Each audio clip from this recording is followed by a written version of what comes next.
Shalom Aleichem, nous sommes dans Baba Batra, page Nun Zayin, et on est à la Mishnah. Elu dvarim sheyesh lahem chazaka, velu dvarim she'en lahem chazaka. Voici des cas d'exemple où on peut dire qu'il y a une chazaka, ça veut dire que si j'ai utilisé X temps où j'en ai fait quelque chose, alors à ce moment-là, ça veut dire que ça m'appartient, j'ai plus besoin d'amener la preuve.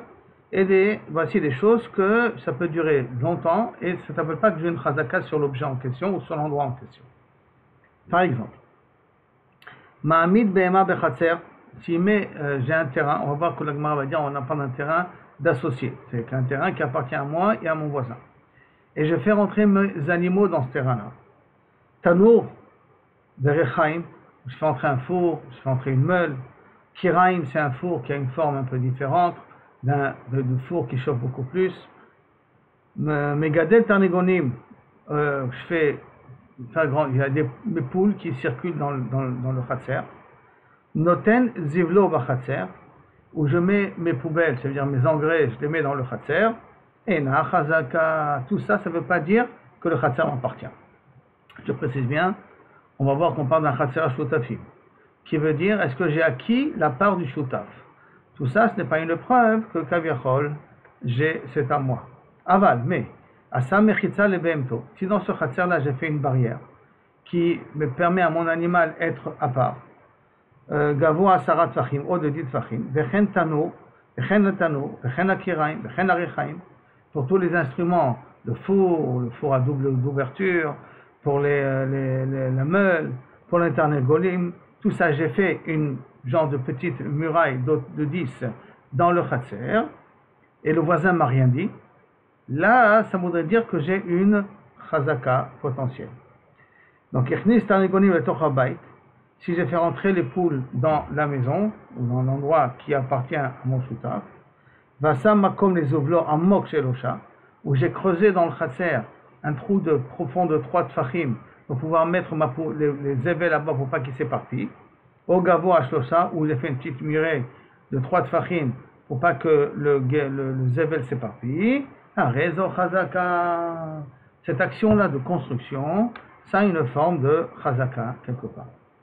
Alors bien entendu, la Gemara va essayer de comprendre la différence entre le recha où j'ai fait rentrer mon animal dans le khatser, que ça ne s'appelle pas une chazaka, que dans la sefa, si j'ai fait un petit muret et que j'ai fait rentrer mon animal, que oui, ça s'appelle une chazaka. Donc la Gemara demande, maïshena recha ou maïshena sefa. Quelle différence entre la recha et la sefa? Amaroula. Kol she'ilu benirse hager kana, on va prendre comme modèle, comme mesure, les biens d'un converti. Tout ce que dans les biens d'un converti, ça s'appelle un kinyan. Si je viens, je fais ça. Comme on verra, je laboure, je fais entrer mes animaux broutés dans le terrain. Je fais quelque chose dans le terrain d'un guerre. Ça s'appelle une chazaka pour acquérir le terrain du guerre. Ça s'appellera une chazaka aussi dans le terrain des shutafim qu'on a parlé. Donc la Gemara dit Amaroula, Kol Sheilu Benirse Hager Kana, si dans les biens d'un guerre j'ai acquis en faisant X, alors Benirse Chavero Kana, dans les biens de mon ami, en l'occurrence mon associé, j'ai aussi acquis. Kol Sheilu Benirse Hager Lo Kana. Si maintenant dans les biens du guerre, l'action que je fais ne s'appelle pas un Maase Kinyan, alors Benirse Chavero Lo Kana. Automatiquement, dans les biens de mon ami, ça ne s'appellera pas aussi un Maase Kinyan. Ça ne s'appelle pas une chazaka, j'aurais tout le temps besoin de prouver que le terrain m'appartient. Makifle, Rav Sheshet. Alors il pose que Rav Sheshet à Ravula, où là il a fait une corrélation entre comment acquérir les biens d'un guerre et comment acquérir les biens d'un ami. Il a fait une juxtaposition, un parallélisme entre les deux. Et sur ça, Rav Sheshet dit ce parallélisme n'existe pas. Pourquoi? Makifle, Rav Sheshet.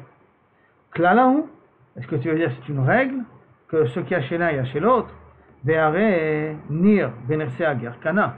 Si maintenant j'ai labouré le champ du guerre, j'ai fait un sillon, donc j'ai labouré une partie du champ du guerre, Kana, j'ai acquis le terrain du guerre. Venir Sechavero, lo Kana. Si j'ai fait la même chose, mais dans les biens de mon ami, je ne suis pas connu. Pourquoi? Parce qu'on avait déjà dit auparavant dans les pages précédentes que pourquoi il n'est pas intervenu le propriétaire du terrain, parce qu'il s'est dit, de toute manière, il n'a pas planté, il n'a rien fait, il n'a pas planté. Comme il n'a pas planté, il n'a rien que labouré, il m'a fait un avantage à mon terrain. C'est pour ça que je n'ai pas été moché. Donc pourtant, venir se chavero lokana, donc ce parallèle qui est entre les deux n'est pas obligatoire. Ve'are achilat perot. Par contre, consommer des perot, ça veut dire que s'il y a un arbre et je cueille les fruits et je les mange, Achilat perot, benirse chavero kana. Si je l'ai fait ça dans le champ de mon ami, c'est comme si j'ai acquis le champ de mon ami. Benirse aguerre, lo kana. Pourtant, dans les biens d'un guerre, le fait de cueillir les fruits, ce n'est pas un massé kinyan. Il faut que je fasse un massé dans le karka lui-même. Il faut que je suis goder, poretz, zoréa. Il faut que je fasse des actions qui sont des actions qui utilisent le terrain lui-même. Donc ce parallélisme est faux. Et là, Amar Rav Nachman, c'est pour ça que Rav Nachman il vient, il rectifie. Amar Rabba Baravuna, Bama Baravua, il dit Rabba Baravua, Acha, Bechatzer Ashutafim. Tu m'as demandé quelle est la différence entre la Recha et la Sefa. Voilà la différence. C'est qu'on parle d'un Chatzer Ashutafim, Maskina. Et alors, de Be'amada, Kade, Lokabde, Amechitza Kabde. Comme on est associé sur le terrain, alors que tu fais entrer maintenant tes animaux et qu'ils rentrent dans le Khatser, moi, je me dis de la même façon que lui, il a fait entrer ses animaux, moi aussi, je fais entrer mes animaux. Donc, automatiquement, ça ne s'appelle pas une Chazaka. Pourquoi? Parce que il est mévater. C'est un vitour, mais un vitour mutuel, dans le sens que ce que toi tu fais, moi, je pourrais aussi le faire. Par contre, Mechitza, si tu construis quelque chose dans le Khatser, Kabde, là-dessus, il est Makpid. Et donc, pour lui, bien entendu, il devrait répondre. S'il n'a pas répondu, c'est le siman que tu lui as acheté le terrain. La Gemara demande au Be'amida Kadeh lo Kabde, et rien que le fait de laisser tes animaux rentrer dans mon champ, c'est pas Makpid. Quoi, le voisin n'est pas Makpid? Pas mon champ, dans le Khatser, hein, dans l'entrée de la maison. Le voisin n'est pas Makpid, mais Atna, et pourtant on a appris dans une Mishnah. Ashotafim Shenadru Anaha Zemize. Les associés qui sont jurés l'interdiction de profiter l'un de l'autre. Sont associés. Donc le travail qu'ils sont obligés de faire ensemble, ils sont obligés de le faire ensemble, mais un ne veut pas profiter de l'autre. Asurim li kanes la khatser. Ils n'ont pas le droit, chacun de rentrer dans le khatser mutuel, dans le khatser commun. Or, si on part dans le principe que quelqu'un n'est pas makpid, le shutaf n'est pas makpid, que tu rentres dans le khatser, parce que c'est un khatser shutafim, chaque endroit, chaque terrain, chaque parcelle appartient aux deux. Donc, à partir du moment où il n'est pas makpid, ça veut dire qu'il n'y a pas une tovat anna'a ici. Il n'y a pas une anna'a potentielle. C'est vrai qu'il n'est pas makpid parce qu'il se dit, moi aussi je vais pouvoir le faire. Il n'y a pas une anna'a directe. Donc théoriquement, j'aurais eu le droit de rentrer dans le khatser. Comment ça se fait que dans la Mishnah de Nendari, il y a marqué, Ashutafim shenadru anna'a zemize, asurim li kanes la khatser. Si asurim li kanes la khatser, ça veut dire que ça rentre dans la définition de anna'a. Si ça rentre dans la définition de anna'a, ça veut dire qu'il est makpid. Parce qu'il y a une anna dessus, donc c'est qu'il est makpid. Alors, comment tu as pu me dire ta réponse à toi que Be'amada lo kabde? Il a Rav Nachman. Rav Nachman il veut dire notre pshat. Amar Rabba Baravua acha berechava shel achorei batim gaskinan. Là-bas, on parle de la cour qui se trouve derrière les maisons, pas le khatser qui se trouve à l'entrée de la maison. De Be'amada kade lo kabde. Que stam que les animaux se trouvent là-bas debout, ça c'est pas ma fria. Amechitza, tu commences à construire dans la cour de derrière, non là, si je dis rien, c'est que je suis d'accord que je t'ai vendu. Ça c'est première explication. Rav Papa Amar, Aïde ve'aïde bechatser ashutafim. On peut parler sur le khatser qui est à l'entrée de la maison, pas le khatser qui est la rechava qui est derrière la maison, comme a voulu expliquer Rav Nachman. On peut expliquer qu'on parle sur le khatser qui est à l'entrée de la maison. Vika de kabde, vika de lo kabde. Il y a des gens qui sont makpidim et des gens qui ne sont pas makpidim. D'utiliser le khatser pour autre chose que l'utilisation de rentrer et sortir. Il y en a qui sont makpidim, mais ceux qui ne sont pas makpidim. Maintenant, comme makpidim pas makpidim, on ne peut pas savoir les associés dans quelle catégorie ils sont. Par conséquent, Gabé Mamona Lakula, puisqu'on a un safek, est-ce qu'il est makpid ou pas makpid? Donc au sujet d'un mamon, Amotim Chavora la Veraya, on dit toujours Mechon. Donc ça veut dire que si toi tu veux m'en empêcher, c'est à toi d'amener la preuve que tu es makpid. Donc, c'est pour ça que quand on a un safek la kula, Gabi Issoura la khumra. Au niveau d'un Issour, au niveau de Nedarim, dans le safek, on va y aller la khumra. Parce que là, c'est un safek Issour. Safek Issour, c'est beaucoup plus compliqué. Ça, c'est l'explication de Rav Papa. Rabina Amar, Rabina, il te dit, Leolam, lo kabde. Non, je peux te dire qu'ils ne sont pas makpedim l'un avec l'autre. Ah, mais tu m'as demandé pour comment comprendre dans notre Mishnah. Non. Hamane Rabbi Eleazari. Notre Mishnah va d'après Rabbi Elazar. Pourquoi? Qu'est-ce qu'il a dit spécial Rabbi Elazar? Détania. Rabbi Elazar Omer. Afilu vitur asur bemodar ana'a. Même le vitour, parce qu'on a dit, comme on avait expliqué au départ, que si on est mévater l'un à l'autre, alors à ce moment-là, le neder n'aurait pas dû être chal sur le khatser. Parce que je suis mévater sur le fait qu'il a fait entrer son animal, parce que moi aussi je peux faire entrer mon animal. Et donc ça s'appelle pas kavirchol une notion de kpeda, comme ça on a voulu dire. Par contre, Rabbi Lazar lui il pense, vitour, même pour un modar anaa, c'est assourd. Et donc quand vitour pour un modar anaa, c'est assourd, c'est pour cela que dans le cas de la Mishnah que tu m'as dit, Ashutafim shenadru anaa zemizeh, assurim leikanes la khatser, parce que là-bas le vitour n'est pas moïl. Mais chez nous, dans le cas de Mamonot, parce que chez nous c'est un cas de Mamonot, le vitour il est moïl. Jusqu'à là, pour pouvoir essayer d'expliquer, la Mishnah, qui veut dire en d'autres termes, on a retrouvé ici trois pshatim particuliers, pour comprendre entre la Recha et la Sefa. D'après Rav Nachman, on parle de Chatser Ashutafim, et sur le problème, il est sur la Rechava derrière, pas sur la Rechava de devant.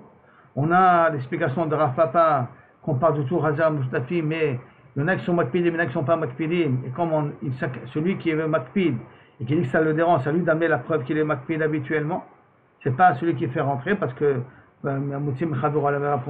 pour Nedarim, c'est Surah, c'est différent quand il y a Moudarana. Et troisième explication de Rabina, ça va être d'après Rabbi Lazar, cette Mishnah de Nedarim. D'après Rabbi Lazar, un vitour, il est aussi interdit dans Issur Ana. Qui fait que c'est pour ça que dans le Khatser, Moudarana c'est basé, même si je suis mévater, tu n'as pas le droit de faire entrer tes animaux là-bas, tu n'as pas le droit de profiter du Khatser d'Islam. On continue. Amar Rabbi Yochanan, Mishom Rabbi Bana, nom de Rabbi Bana, Bavel, Bechol Shutafim, Bakol Shutafim Makvim Zeze. Donc chaque chose, un Shutaf peut empêcher à l'autre de le faire dans le Khatser. On a un Khatser au commun. Je peux t'interdire de faire X, de faire Y, de faire Z. Bakol, n'importe. Chutz, à l'exception de Kvissa, de laver le linge. Pourquoi? Et pourquoi laver le linge, le voisin ne peut pas m'en interdire? She'en darkan shel bnot Israël idvazot ala kvissa, que c'est pas mechoubat qu'une bnot Israël va devoir se déshonorer à cause de la kvissa. Comment elle va se déshonorer? Parce que quand ils vont laver près du fleuve, ils sont obligés de lever un peu la robe, de lever les manches. Donc à ce moment-là, tous les gens qui passent, ils sont mes vazot et tasma. Et dans le khatser, il y a moins de personnes qui regardent. Donc je peux pas, que le voisin ne peut pas m'interdire à ce que les filles ou ma femme fait la kvissa, fait la lingerie, lave le linge dans le khatser. Et en plus de cela, donc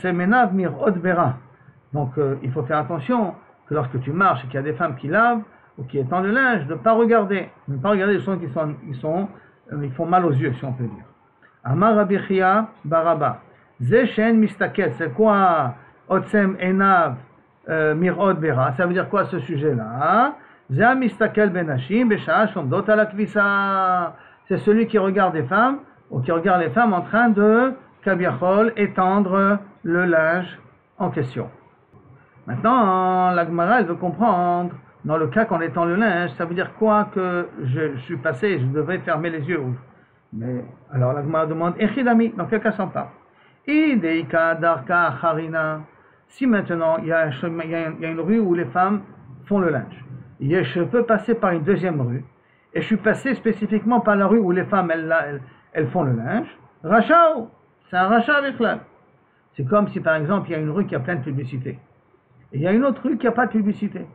Les publicités, malheureusement, ne sont pas tsnouot. Alors maintenant, je peux passer par une autre rue, je suis passé par la rue à des publicités. Même si je ferme les yeux, je m'appelle rachat. Pourquoi? Pourquoi tu es rentré dans un endroit problématique? Mais delika, darka, harina.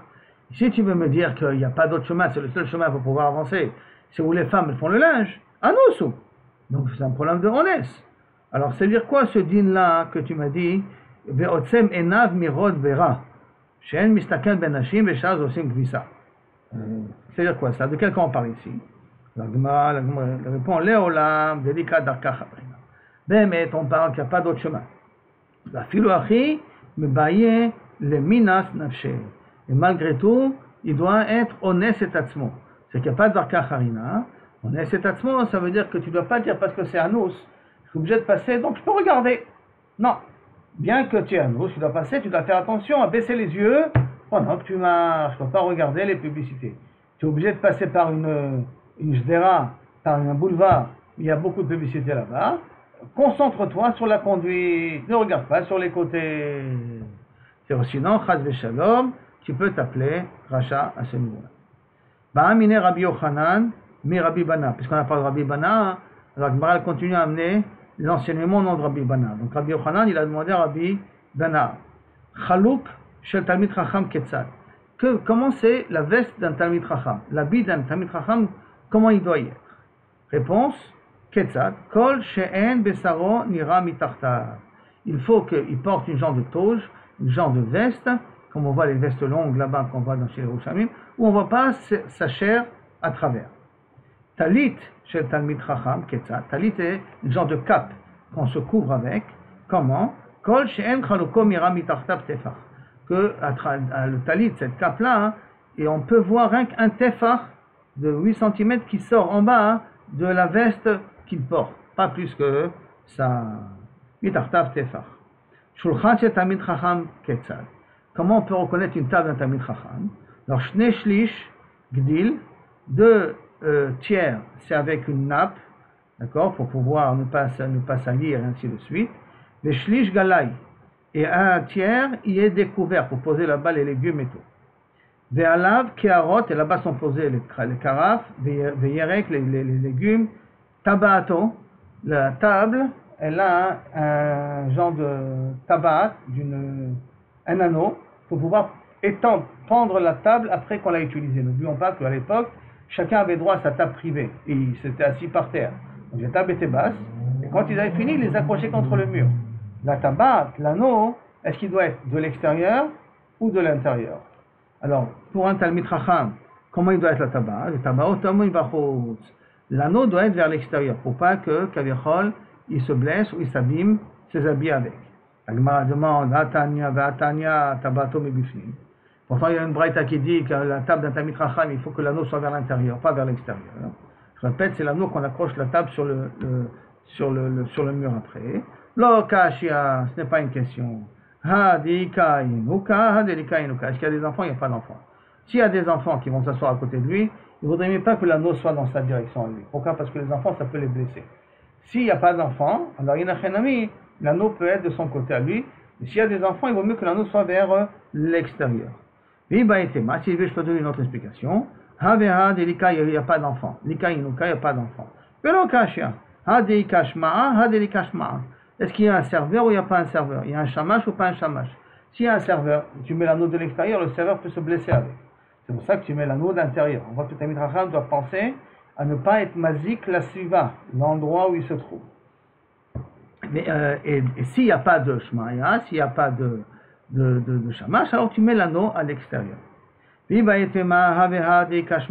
veux, je peux te dire dans les deux cas, on parle aussi qu'il y a un serveur. Velo kashia, ce n'est pas une question. Habi mama habelelia, est-ce qu'on parle en journée ou dans la nuit? En journée, le shamash, il peut faire attention de ne pas s'accrocher avec l'anneau. Le soir, il peut moins bien faire attention de ne pas s'accrocher avec l'anneau. Ça, c'est la table d'un Talmid Chacham, jusqu'à tel point que chaque chose sont mesurées, d'accord? Qu'on ne met pas les légumes sur la nappe, il ne faut pas salir la nappe. La nappe, elle est de son côté à lui, il faut manger proprement. D'accord? Que l'anneau soit d'un côté, qu'il ne soit pas mazik l'extérieur.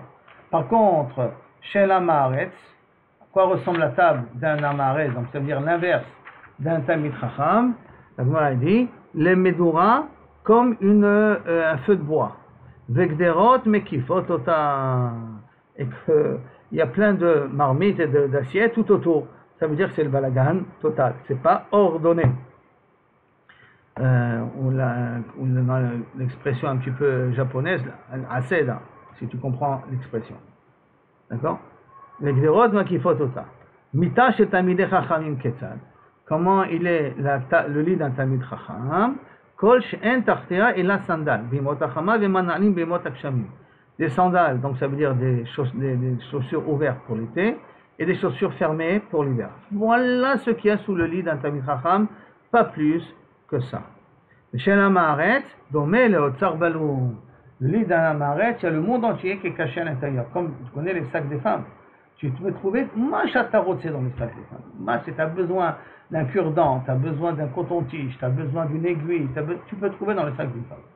Alors, l'avdil, hein, bien entendu, pas Chav Shalom, l'avdil, mais le lit d'un Amaret, il y a le monde entier qui se trouve en bas. Il n'est pas ordonné. Un manque d'ordre, c'est un Amaret. Alors que chez un Talmid Chacham, l'ordre, il est respecté. Voici, Baruch Hashem, on est arrivé aux deux points.